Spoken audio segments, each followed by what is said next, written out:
All right, guys, today we're going to talk a little about building your resume, putting a resume together, what belongs in it, and what definitely does not belong in it. So, the most important thing to think about when putting together your resume is thinking about what employers are looking for. Because a lot of times your resume is your first and only shot at impressing your potential employer. So, according to a list in Forbes, which is a financial magazine, top attributes of employees that employers are looking for include being action oriented, so taking action, not just sitting around and talking, being ambitious, being autonomous, being able to do things on your own without oversight or help, being a leader, being confident, being honest, being detail oriented, hardworking, presentable, and passionate. Notice that none of those things have to do with skills. None of those things have to do with whether you're tall or short or anything that you can't control. All of that is having to do with the things that you can control. So whether you decide to be action oriented, whether you decide to be a leader, to be honest, to be passionate, those are all things that are within your control. So there's really no reason not to be the ideal employee for something. Now, when you present those achievements and awards that you have in your resume, you want to make sure that you're emphasizing these attributes on the left side of the screen. And the best way to do that is to talk about your achievements and the things that you've done within your jobs, your school experience, that kind of stuff. So when you're building your resume, as I said before, it's really a collection of all your relevant achievements, awards, and accomplishments that you use to prove that you're the best candidate for a particular job that you're applying for. A resume is one of, if not the most important tool you can have when looking for a job. And a lot of times it's the only thing a potential employer really knows about you. And that it's really going to be your first impression. So make sure that it's a good one. So to begin with your resume, you want to identify and collect any and all relevant information that may help you land a job in your chosen field. Some information such as GPA, academic honors and awards, extracurricular, volunteer, or personal activities, sports you've participated in, art, music or theater, awards and honors from those activities, from art, from music, from theater, from sports, and then of course work experience being the biggest one. Consider what you have now as a freshman and what you want when you go to apply to jobs and when you begin looking for employment. This resume that we're putting together today is not necessarily going to be something that's you're going to hand out to employers when you go to start looking for career jobs. Obviously, you're going to add to it. We really just want to get a foundation for your school and for maybe your first job that you have now, and some of your other activities and awards and things that you've done. So we're going to put together a resume according to a template. The template is super easy to follow. If you go to the resume template assignment in the Week of 511 folder, the format of the resume has already been laid out. All you need to do is just fill in the information in the appropriate sections. So the top heading is going to be at the very top of the page, right in the middle. It's going to just be for general information.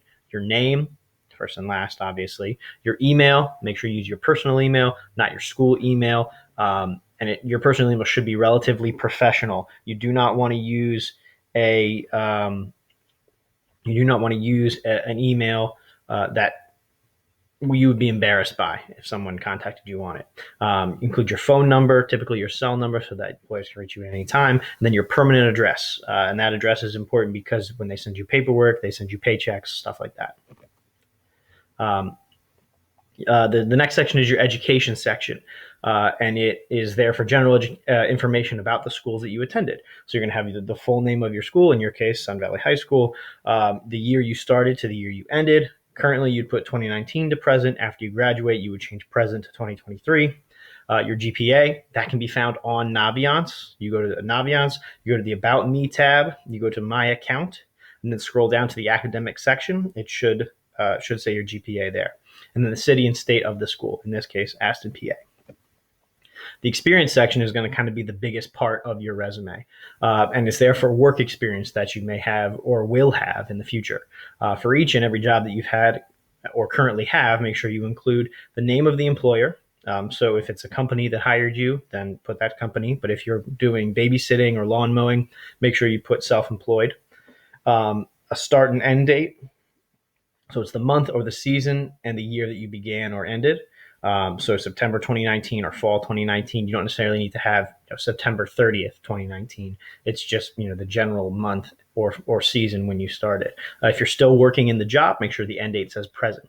The city and the state that you worked in, pretty self-explanatory. The job title, make sure you put the specific title of your position. Try to make it sound professional. Instead of saying babysitter, say child care provider. Instead of saying lawnmower, say lawn care worker. Just it gives that air of professionalism to a resume. The job duties, these are just going to be any responsibilities or duties that you have or had in your job. So make sure you try to phrase them very professionally and that phrase them in a way that displays those appealing attributes. So instead of saying, oh, I babysat 3 kids, okay, well, be specific. You say, I supervised, organized activities for, and prepared lunch for 3 children ages 4, 7, and 10, 5 days per week. Okay, so being very specific as to when and where and how, and specifically what you did. It's a lot more appealing to read than just I babysat 3 kids. In the activities and awards section, you can have any extracurricular or volunteer activities you take part in, as well as any awards you may have been given. Extracurricular activities and volunteer activities are important to a resume. It's not just about work experience, especially for you guys who are just starting out in the working world. So having those activities that you do, can give you a talking point in an interview. So a lot of times with activities, you want to have the name of the activity, try to give the full name, right? You say Sun Valley Varsity Field Hockey, Sun Valley Robotics Club, National Honor Society, whatever it is. Your role, if it is worth noting. So if you were a captain or a president or a leader in some way, if you had a leadership role, then definitely include that title. But if you were just the goalie, or maybe you were if you were just part of a club, then don't include the role. The dates that you were part of the activity, again, the season's fine, fall 2019, or a range from spring 2020 to spring 2023. If it's something that happens every year, you want to use that second one. And then awards, they should be relevant to your academics or activities. Okay, so 2019-2020 honor roll, Chessmont League varsity basketball champion, those are all relevant. And if you're going to talk about being a Chessmont varsity basketball champion, then earlier on in your list of activities, you should say that you played basketball in the Chessmont League, because if you don't say that you took part in the activity, how could you have won the award? So make sure everything lines up and synchronizes. And then finally, the last section is the skills section. For any relevant skills you may have that either prove your ability to do a job or prove that you have one of the attributes employers are looking for. There are lots of different skills out there. I'm not saying they're not valid, but belching the alphabet, for example, never a relevant skill. Make sure that you understand the people that you are speaking to and the people who are going to be reading your resume. If you have a skill like computing or computer coding in any specific language, Java, Python, C++, whatever, that is definitely a relevant skill. Even if you're not applying to a coding job, it's a good skill because it shows that you are, you're intelligent and you are willing to do work outside of just the job that you're working for. And then playing an instrument, it's relevant for sure, and can be a really good talking point in an interview. But if it's not relevant to the job that you're applying for, maybe reconsider including it, right? If you're applying to be a music teacher, then definitely put playing an instrument. But if you're not, then maybe reconsider it. Again, that's your call. But playing an instrument and belching the alphabet are obviously two very different things. One's a little more acceptable than the other. And then kind of the big overall take from this last section, if the skill cannot be applied to a professional career that you would apply for, do not include it in your resume. Okay. If you have any questions about what should or should not go in, please email me